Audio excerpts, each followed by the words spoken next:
Let me show you how to make a Google Drive folder private. Now by default, as you know, there's no option of adding in any sort of passwords inside of your Google folder.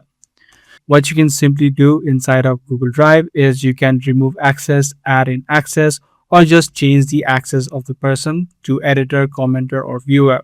But however, if you do want to make this private and want to add a password so that only people having the password can access this, then what you can do is create a zip file inside of your device. So make sure you upload all of the files that are necessary inside of one folder. Once you're done, you can just right click on it, click on WinRAR, and then click on Add to Archive. Once you do this, you can select one of these options and then make sure that you click on the Set Password. This way you can set your own password, click on OK, and then click on OK again. This way this zip file will be created and you can now upload this file inside of Google Drive.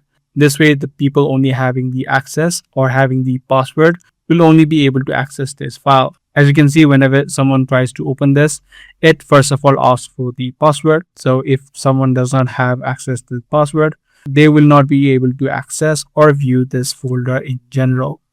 So using this exact method, you should be able to make your folder private inside of Google Drive. If this guide video was helpful to you, be sure to subscribe. That's going to be all for today. I'm going to see you in the next video.